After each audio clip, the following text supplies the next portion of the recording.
विकास और शिक्षा शास्त्र, चाइल्ड डेवलपमेंट एंड पेडालॉजी। इसका फर्स्ट चैप्टर मैं आपके सामने अपलोड कर रहा हूं, जो मेरे अकॉर्डिंग मैंने चैप्टर बनाऊंगा धीरे धीरे मैं। जो इस चैप्टर से संबंधित महत्वपूर्ण क्वेश्चन है वो मैंने वीडियो के लास्ट में अपलोड किए हैं, और हर वीडियो के लास्ट में मैं सारे इंपॉर्टेंट क्वेश्चन जो पिछले आए हुए हैं, चाहे वो सी टेट हो, आर टेट हो, टेट हो, पी टेट हो, यूपी टेट हो, जहां से भी मुझे क्वेश्चन मिलेंगे उस चैप्टर से संबंधित वो मैंने रखे हैं, जिसके फायदे ही फायदे हैं कि कितना चैप्टर आपने समझा और लास्ट में कितने क्वेश्चन आप सही करते हैं। इसके साथ साथ देखिएगा जो भी इंपॉर्टेंट टॉपिक दूसरे हैं जो कि सामाजिक विज्ञान से संबंधित हैं, या जो फर्स्ट लेवल वाले जिनके पर्यावरण से संबंधित हैं, जो भी इंपॉर्टेंट टॉपिक मुझे लगेगा वो भी मैं साथ साथ अपलोड करता जाऊंगा। और हर वीडियो अपने आप में इतना इंपॉर्टेंट है कि उसको एग्जाम के दृष्टिकोण से ही बनाया जा रहा है, क्योंकि मेरे पास इतना समय अभी फिलहाल नहीं है कि मैं दिन के 2 या 4 वीडियो अपलोड कर पाऊं। और मेरा जो शुरू से उद्देश्य यही रहा है कि बहुत ज्यादा वीडियो अपलोड करने की बजाय जो वीडियो अपलोड करें उसमें से 100% क्वेश्चन आने की संभावना हो। तो आप हर वीडियो को ध्यान से देखिएगा। शुरुआत करते हैं कुछ जो बेसिक चीजें हैं उनके बारे में। देखिए, बाल विकास से संबंधित हम बात करेंगे। सबसे पहले जॉन लॉक ने बाल मनोविज्ञान, जो कि धीरे धीरे बाल विकास के रूप में कन्वर्ट हो गया, पहले हम इसे कहा करते थे बाल मनोविज्ञान, और समय के साथ साथ ये बाल विज्ञान के अंदर कन्वर्ट, बाल विकास के अंतर्गत कन्वर्ट अपने आप हो गया। इसी को हम बाल विकास कहने लगे, बाल मनोविज्ञान को। तो सबसे पहले बाल विकास का अध्ययन किसने किया? जॉन लॉक ने। उसके बाद सबसे पहले मनोवैज्ञानिक विवरण प्रस्तुत किसने किया, मनोवैज्ञानिक रूप से इसका अध्ययन किसने किया? वो है जिनका नाम है पेस्टालोजी, 1774 में। उसके बाद में एक फैक्ट और है कि बाल विकास का जनक किसे कहा जाता है, या बाल विकास का फादर, तो वो है स्टैनली हॉल, 1893, यूएसए। ये कुछ इंपॉर्टेंट फैक्ट हैं जो आपको याद करने ही है। अब इसके बाद में हम बात करते हैं कि बाल विकास क्या होता है। तो बाल विकास में 2 चीजें हैं, एक तो है बाल और एक है विकास। बाल से मतलब है बालक से, और विकास से मतलब होता है गुणात्मक और परिमाणात्मक, दोनों प्रकार का परिवर्तन। यानी बालक के अंदर गुणात्मक और मात्रात्मक या परिमाणात्मक, जो दोनों प्रकार के परिवर्तन के रूप में विकास है। विकास में दोनों काउंट होते हैं, ये गुणात्मक और परिमाणात्मक, उसे ही हम कहते हैं बाल विकास। जो भी हमारे सामने उपलब्ध परिस्थितियां हैं, उन परिस्थितियों में इसका अध्ययन करना। अब ये गुणात्मक परिमाणात्मक क्या है, ये आप ऐसे समझ सकते हैं, जैसे मान लीजिए एक बालक है, वो 2 साल का है। जब वो 5 साल का होगा तो उसकी हाइट मान लीजिए 1 फीट से 2 फीट हो जाएगी। तो मात्रात्मक रूप से, शारीरिक रूप से हमें जो भी परिवर्तन नजर आ रहा है उसे कहा जाता है परिमाणात्मक। और गुणात्मक के अंदर कि जैसे मान लीजिए बालक की हाइट उतनी है, शरीर वैसा ही है, उसका मानसिक रूप से कितना विकास हुआ है, उसके गुणों में कितना परिवर्तन हुआ है, उसे ही कहा जाता है गुणात्मक परिवर्तन। अब इनमें डिफरेंस क्या है वो भी आगे आएगा अलग चैप्टर में, इसी चैप्टर के अंदर।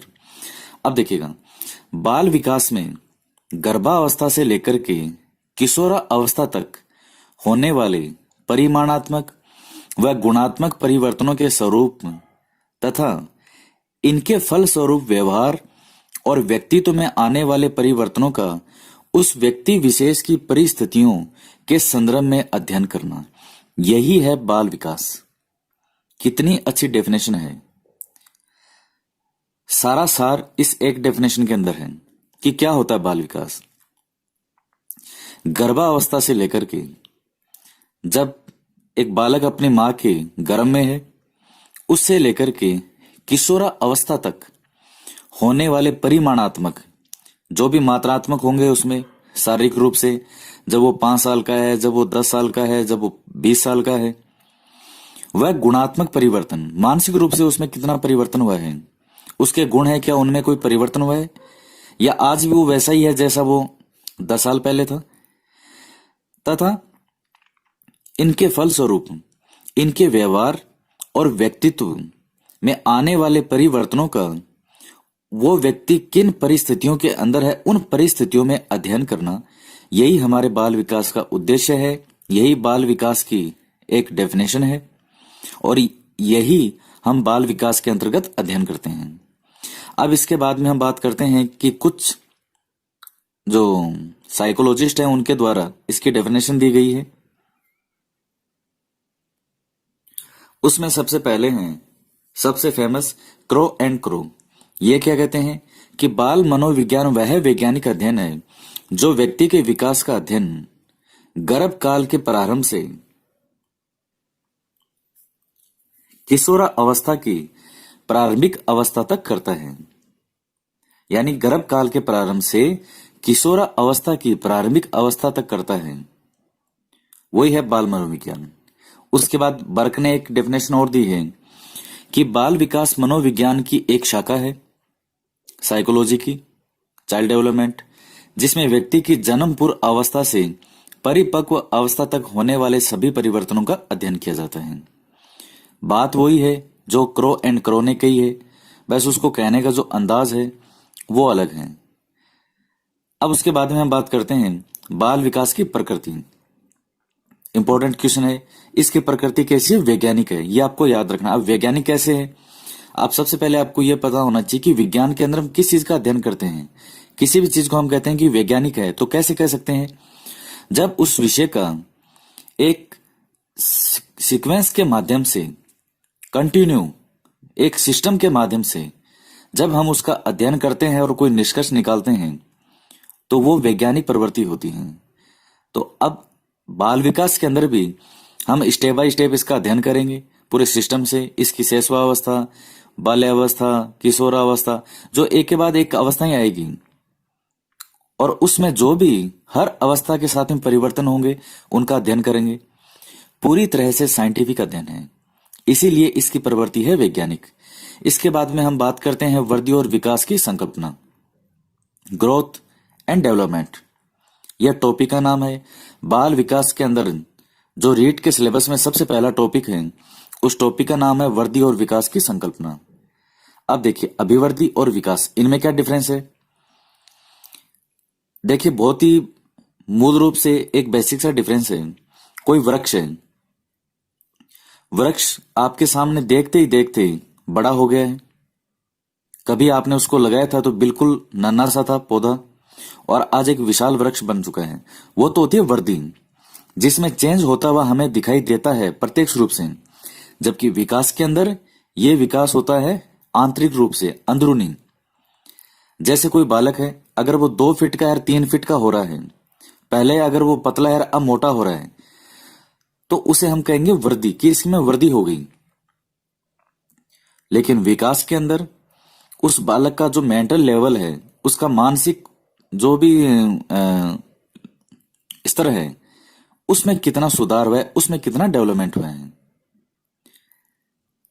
जैसे मान लीजिए एक विद्यार्थी है, वो जब घर से बाहर पढ़ने के लिए गया, उस वक्त वो बहुत ही भोला सा, मासूम सा है, उसे दुनिया की ज्यादा परख है नहीं। और जब 2 साल बाद में जब वो दुनिया को देख करके वापस आता है, तो उस समय जो उसके घर वाले हैं उसमें चेंज देखते हैं, तो उनको ये लगता है, अगर अच्छा चेंज हुआ है तो, कि इसकी सोचने में, समझने में, हर व्यक्ति को परखने में कितना विकास हुआ है। यह आंतरिक होता है, अभिवृद्धि बाह्य होती है। अब देखिए डिफरेंस क्या है। परिमाणात्मक, मात्रात्मक संबंधी परिवर्तन जो पहले हम बात कर चुके हैं, वृद्धि में शारीरिक परिवर्तन, जबकि विकास जो है, विकास में गुणात्मक परिवर्तन व मात्रात्मक परिवर्तन दोनों होता है। यानी अभिवृद्धि जो है वो विकास के अंदर इंक्लूड है। विकास में गुणात्मक और मात्रात्मक दोनों सम्मिलित होंगे। विकास एक सतत प्रक्रिया है जो जन्म से लेकर के जीवन पर्यंत तक चलने वाली प्रक्रिया है, एक प्रोसेस है। व्यक्ति का विकास जो है वो उसके जन्म से लेकर के उसकी मृत्यु तक चलता है। वो हर दिन हर मिनट कुछ ना कुछ सीखता है और उसका विकास उत्तरोत्तर होता है। जबकि वर्दी जो है वो शारीरिक रूप से होती है, बाह्य फिजिकल, और वो एक उम्र के होने के बाद में एक निश्चित उम्र तक बढ़ती है। तो यही मेन डिफरेंस है अभिवृद्धि में और विकास में। अब देखिए विकास और वृद्धि की डेफिनेशन, परिभाषा, कुछ साइकोलॉजिस्ट हैं उन्होंने बाल विकास के विकास और वृद्धि से संबंधित कुछ डेफिनेशन दी है। जो जो इंपॉर्टेंट है मैंने वो लिखी है। पहले है जेम्स ड्रेवर, विकास प्राणी में होने वाला प्रगतिशील परिवर्तन है जो किसी लक्ष्य की ओर निर्देशित होता है। ड्राइवर क्या होता है, हमेशा लक्ष्य की ओर चलता है, उससे आप याद रख सकते हैं उसको।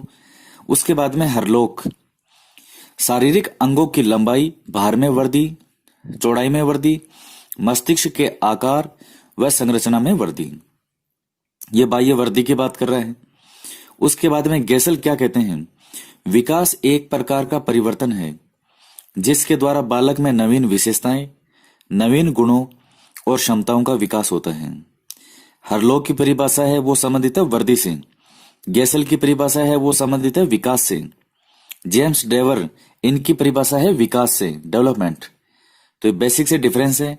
अब आपके इन डेफिनेशन के साथ ही जो इन दोनों में डिफरेंस है डेवलपमेंट और ग्रोथ में, वो और अच्छे से समझ में आ गया होगा। अब देखिएगा कुछ सिद्धांत हैं अभिवृद्धि और विकास के सिद्धांत। अब हम इनको देखते हैं। अब सबसे पहला सिद्धांत है निरंतर विकास का सिद्धांत। अब देखिए निरंतर विकास का सिद्धांत क्या है, जैसा कि नाम से क्लियर है, निरंतर विकास यानी बालक जो है वो अपनी मां के गर्भ से सीखना प्रारंभ करता है और मृत्यु तक वो व्यक्ति सीखता रहता है। तो यही है निरंतरता का सिद्धांत। सीखने का जो प्रोसेस है यानी जो विकास का सिद्धांत है, जो विकास का प्रोसेस है वो पूरी उम्र चलता है। यह अभिवृद्धि विकास के सिद्धांत का सबसे पहला और प्रमुख सिद्धांत है। उसके बाद है सामान्य से विशिष्ट की ओर। अब देखिए इससे क्या मतलब है, सामान्य से विशिष्ट की ओर का मतलब है, आप देखते हैं कि जब छोटा बच्चा अब कुछ बोल नहीं सकता, वो अगर वो धीरे धीरे बोलना प्रारंभ कर देगा, जब बोलने लग जाएगा पर्टिकुलर किसी वर्ड के लिए, अगर वो जानता है कि उसे प्यास लगी है, पानी पीना है, तो जिस समय वो बोलना शुरू कर देगा तो उस समय तो वो इतना ही कहता है कि मुझे पानी चाहिए, तो वो हो जाएगा विशिष्ट। लेकिन प्रारंभ में जब उसको प्यास लगी है तो वो हाथ इधर उधर मारने की कोशिश करेगा, कुछ चीजों को पाने की कोशिश करेगा, हाथ लगाने की कोशिश करेगा, इधर उधर बर्तन उठा पटक करेगा। ये होती है सामान्य क्रियाएं। और जब बालक सीखने का प्रोसेस जब उसका हो जाएगा कि हाँ अब वो बालक सीख चुका है, पर्टिकुलर किसी विषय का नाम लेकर के वो बता सकते हैं कि मुझे इस चीज की आवश्यकता है, वो है विशिष्ट। तो कभी भी विशिष्ट से सामान्य की ओर नहीं जाते, बालक का विकास हमेशा सामान्य से विशिष्ट की ओर होता है। हमारा सभी का ऐसे ही हुआ है। अब उसके बाद में है विकास क्रम का सिद्धांत। अब देखिए इसमें क्या होता है, जैसा कि इसमें भी नाम से क्लियर है, विकास क्रम का सिद्धांत। अब जैसे मान लीजिए एक 3-4 महीने का बच्चा है तो वो गले से आवाजें निकालना शुरू करता है। फिर 6 महीने बाद में और जो अलग साउंड है, ध्वनियां है, वो निकालना शुरू करता है। 7 महीने के बाद में वो बच्चा जैसे माँ या इस प्रकार से जो शब्दों का उच्चारण करना सीख जाता है। तो विकास क्रम का सिद्धांत एक सीक्वेंस है उसमें। तो बड़े बेसिक से सिद्धांत हैं और अगर इन्हें ध्यान से देखा जाए तो कोई मुश्किल नहीं है। उसके बाद है परस्पर संबंध का सिद्धांत। अब इसमें क्या है, तो देखिए बच्चे का जैसे शारीरिक मानसिक विकास है, सामाजिक सामूहिक विकास, इनमें आपस में समय परस्पर संबंध होता है, समय संबंध है इनमें। और शारीरिक विकास के साथ ही बच्चे की रुचियों में क्या आता है, बदलाव आता है। तो बालक की जो हर प्रक्रिया है, चाहे वो शारीरिक हो, चाहे वो मानसिक हो, चाहे वो सामाजिक हो, हर प्रकार से एक दूसरे की जुड़ी होती है, आपस में संबंधित है वो, और सबकी होती है। देखिए ना केवल बालक की, चूंकि हम बाल विकास का अध्ययन कर रहे हैं इसलिए यहां पर रखा है हमने इसको। व्यक्ति के जीवन में चाहे कोई सा भी मोड हो, कोई सी भी उम्र हो, हर जगह यह आपस में संबंधित हो। हमारी मानसिक स्थिति, हमारी शारीरिक स्थिति, हमारी सामाजिक स्थिति, हर तरह से एक दूसरे से अंतर संबंधित हैं। अब बात करते हैं नेक्स्ट सिद्धांत के बारे में। अब उसके बाद में है व्यक्तिगत विभिन्नताओं का सिद्धांत, जो सबसे पहला है। अब देखिए, ये व्यक्तिगत विभिन्नताओं का सिद्धांत क्या होता है, इसमें भी नाम से क्लियर है। हर वर्ड को तोड़ने की कोशिश कीजिए, वो अपने आप उसका अर्थ आपको समझ में आ जाएगा। व्यक्तिगत यानी पर्टिकुलर, हर बालक का अलग अलग। अब देखिए, जो बालकों का विकास और उनकी वृद्धि है वो उनकी खुद की क्षमता के अनुरूप होती है। कभी भी दो बालकों का विकास एक जैसा नहीं होता। किसी बालक का फिजिकल और जो मेंटल लेवल है, वो दो बालक है और दोनों एक एक साल के हैं, तो निश्चित रूप से उनमें अंतर मिलेगा। ये जरूरी नहीं है कि दोनों का विकास समान हो, दोनों की वृद्धि समान हो। हर बालक के अनुरूप अलग अलग वृद्धि और विकास होता है। उसके बाद में है निकट से दूर का सिद्धांत। अब ये देखिए, निकट से दूर का क्या मतलब है कि भाई देखिए, सबसे पहले सिर का जो विकास होता है वो केंद्रीय स्नायु मंडल जो है हमारा, उसके पास से विकास शुरू होता है सिर का। उसके बाद हमारा हृदय, जैसे चेस्ट, कोहनी, उंगलियां, फिर पैर। तो इस प्रकार से सिर से मानव का विकास, जो बालक है उसका विकास होना प्रारंभ होता है। उसके बाद आता है विभिन्नताओं का सिद्धांत। अब विभिन्नताओं का सिद्धांत क्या है, फिर इस वर्ड को तोड़ने की कोशिश कीजिए। जो बालक के विकास की अवस्थाएं होती है, जैसे हम आगे पढ़ेंगे चैप्टर में, शैशवावस्था, बाल्यावस्था, किशोरावस्था, तो सब में उसके जो विकास की गति है वो अलग अलग है। जैसे सबसे पहले उसके आती है शैशवावस्था, तो उसके अंदर बालक के विकास की गति होती है तेज। और जो किशोरावस्था है, उस तक आते आते उसका जो विकास है उसकी प्रक्रिया लगभग पूरी हो जाती है। तो ये विभिन्नताओं का सिद्धांत है। इसके बाद में है विकास की भविष्यवाणी का सिद्धांत।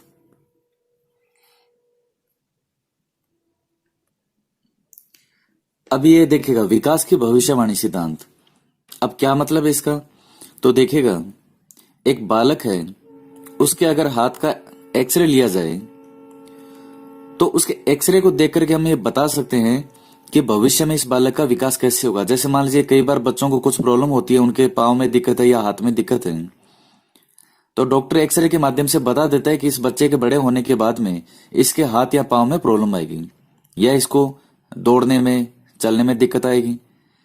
तो यानी हम पहले से इस चीज की भविष्यवाणी कर सकते हैं।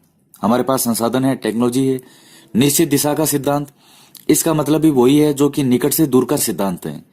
थोड़ा बहुत डिफरेंस है कि इसमें सर से पांव की ओर जो है वो विकास होता है, और वही निकट से दूर के सिद्धांत का मतलब है। बस थोड़े से नाम बदल गए हैं, अर्थ इनका समान है। उसके बाद है स्वाभाविक लक्षणों का सिद्धांत। अब ये क्या होता है, तो देखिए, प्रत्येक अवस्था जो होती है उसमें कुछ ना कुछ सामान्य लक्षण होते हैं। जैसे जो बालक की किशोरावस्था है, उसमें उसकी जो मूछ दाढ़ी है वो निकलना शुरू हो जाती है। तो ये कुछ प्रकार के स्वाभाविक लक्षण होते हैं जो कि विकास के साथ होते हैं। फिर है विकास क्रम की एकरूपता का सिद्धांत। अब ये विकास क्रम की एकरूपता के सिद्धांत से क्या तात्पर्य है यहां पर, अब देखिए, इसमें क्या होता है विकास क्रम की एकरूपता के सिद्धांत में, इसका मतलब ये है कि कोई जाति है पर्टिकुलर, तो उसके लगभग सभी जो बालक हैं या सभी सदस्य हैं उनका विकास लगभग एक तरह का होता है। जैसे मान लीजिए जाट है, तो हम जाट में अगर कोई व्यक्ति अननोन, आपको बहुत बार कोई दूसरा व्यक्ति मिला होगा जिसने 2 मिनट आपसे बात की होगी या सिर्फ आपको देखा होगा, और देख के उसने कह दिया कि भाई साहब आप जाट हो क्या। तो ये कुछ एकरूपता के सिद्धांत है, जो हर जाति के लोगों में अपनी अपनी कुछ विशेषताएं होती हैं। तो यही है विकास क्रम की एकरूपता का सिद्धांत। तो ये देखिए, जो मेन जो टॉपिक हैं, जो मेन सिद्धांत है, वो मैंने आपके सामने रखे हैं। और अब हम जो पिछले सालों के और जो इंपॉर्टेंट क्वेश्चन है उनको सोल्व करेंगे और देखते हैं कितने सही होते हैं। आपका मूल्यांकन भी होगा उसमें। अब देखिए, सबसे पहला क्वेश्चन है, ये मैंने कुल इसमें 10 क्वेश्चन दिए हुए हैं, और आपको जितने भी आते हैं प्लीज मुझे लिख के बताइएगा कि आपके कितने क्वेश्चन इसमें सही हुए हैं। सबसे पहला क्वेश्चन है मानव विकास है मात्रात्मक व गुणात्मक दोनों, और उसके बाद बी है मात्रात्मक, सी है गुणात्मक और डी है इनमें से कोई नहीं। आप सोचिए इसका क्या होगा राइट आंसर।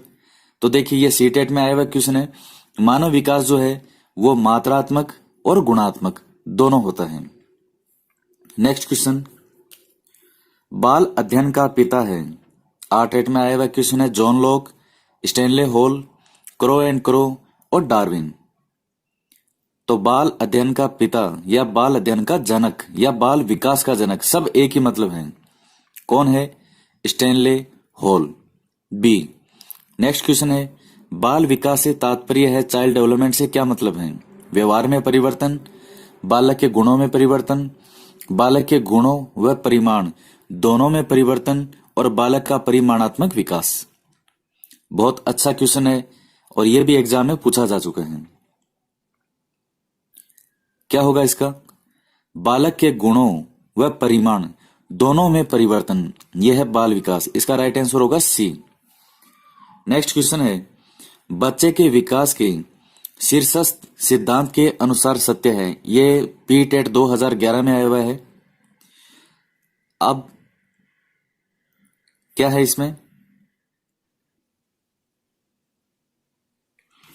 विकास सिर से पैर की ओर, विकास मध्य से परिधि की ओर, विकास सिर से पैर की ओर और कोई नहीं।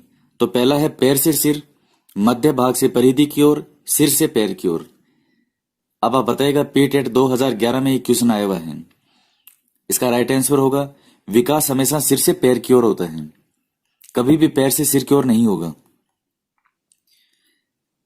5वां क्वेश्चन है, एक बच्चे की वृद्धि और विकास के अध्ययन की सर्वाधिक अच्छी विधि है।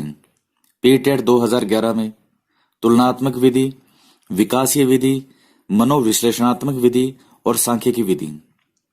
अगर हमें किसी बच्चे की वृद्धि और विकास का अध्ययन करना है तो इनमें से कौन सी विधि सबसे बेहतर है? तो इसका राइट आंसर होगा बी, विकासीय विधि। क्वेश्चन नंबर 6, विकास का अर्थ है आरटेट 2011 में आया हुआ परिवर्तनों की उत्तरोत्तर श्रृंखला, अभिप्रेरणा के फलस्वरूप होने वाले परिवर्तनों की उत्तरोत्तर श्रृंखला, अभिप्रेरणा व अनुभव के फलस्वरूप होने वाले परिवर्तनों की उत्तरोत्तर श्रृंखला, और डी है परिपक्वता व अनुभव के फलस्वरूप होने वाले परिवर्तनों की श्रृंखला। अब क्या होगा इसका राइट आंसर? राइट आंसर होगा सी, अभिप्रेरणा व अनुभव के फलस्वरूप होने वाले परिवर्तनों की उत्तरोत्तर श्रृंखला। एक और क्वेश्चन है 7वां, जो कि आरटेट 2011 में आया है। विकास के संदर्भ में कौन सा कथन सत्य नहीं है? कौन सा कथन सत्य नहीं है? विकास की प्रत्येक अवस्था में अपने अपने खतरे हैं। विकास उकसाने या बढ़ावा देने से नहीं होता। विकास सांस्कृतिक परिवर्तनों से प्रभावित होता है। विकास की प्रत्येक अवस्था की अपनी विशेषताएं होती हैं। कितना प्यारा क्वेश्चन है। अगर कुछ नहीं भी पढ़ रखा हो तो भी व्यक्ति इसको सही कर सकता है कि विकास किसी का उकसाने या बढ़ावा देने से नहीं होता है। यह ऑप्शन गलत है, बाकी सब सही है इसमें। 8वां क्वेश्चन है, मानव विकास कुछ विशेष सिद्धांतों पर आधारित है। कौन सा मानव विकास का सिद्धांत नहीं है? देखिए, सामान्य से विशिष्ट हम पढ़ चुके हैं, निरंतरता का सिद्धांत हम पढ़ चुके हैं, अनुक्रमिकता का सिद्धांत वही है जो निश्चित दिशा की ओर, सर से पांव की ओर, उसी से संदर्भ में, और डी है प्रतिवर्ती। तो ये प्रतिवर्ती वाला कोई ऐसा नहीं है इसमें, इसलिए इसका राइट आंसर हो जाएगा डी, प्रतिवर्ती। क्वेश्चन नंबर 9, बाल विकास का सबसे पहले मनोवैज्ञानिक अध्ययन किसने किया? Darwin, Pestalozzi, Locke, Crow and Crow. इसका राइट आंसर होगा बी, पेस्टालोजी। 10वां क्वेश्चन है, बाल विकास की प्रकृति है प्राकृतिक, वैज्ञानिक, अवैज्ञानिक और निश्चित। तो आप जानते हैं इसका राइट आंसर एक ही होगा और वो है बी, वैज्ञानिक। तो ये थे आज के चैप्टर से संबंधित कुछ महत्वपूर्ण बातें।